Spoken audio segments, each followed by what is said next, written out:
Rennline's upgraded flexible brake lines consist of a PTFE, commonly referred to as Teflon, inner line that carries the brake fluid, which is then covered with a layer of stainless steel woven braid.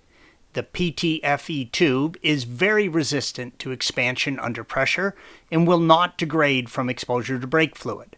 The braided stainless steel provides support for the PTFE, and the weave is extremely durable against incidental impact and abrasion.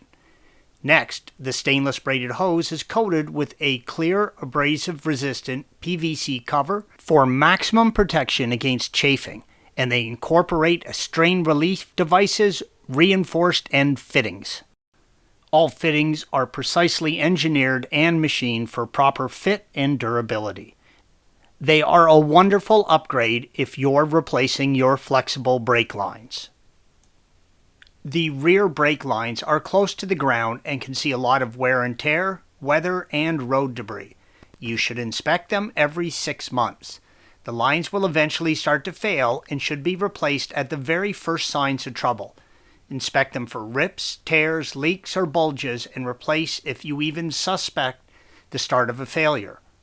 Once the lines are replaced, you must completely bleed your brake system. Do not attempt to drive the vehicle without first bleeding your brakes. The flexible line attaches to a hard lines on both the caliper and chassis and allow for movement in the suspension system.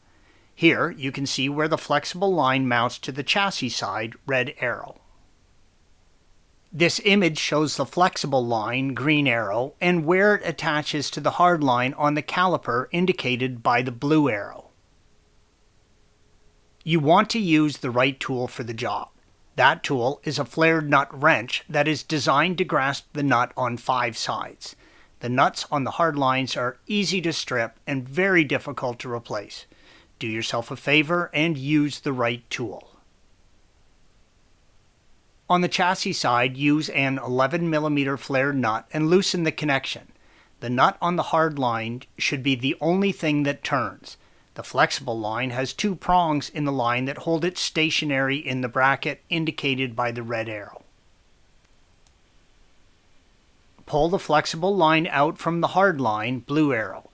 In this image, you can see the notches in the flexible line that must line up and sit in the bracket, red arrow.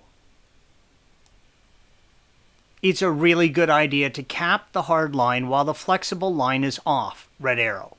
This will help protect the line, stop debris from getting in, and keep fluid from getting out. Removal of the line from the caliper is the same procedure, only you will be using a 10 mm flared nut wrench. Remove the old line and replace them with your upgraded Rennline flexible brake lines.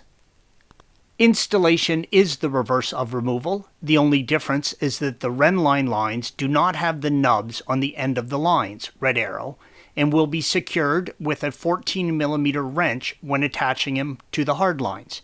Never use any sort of tape or sealant on the threads when attaching the lines. You must now bleed your brake system. Do not attempt to drive the vehicle until you have completely bled the system. Thanks for watching. Be sure to subscribe to our channel and check out another video in this series.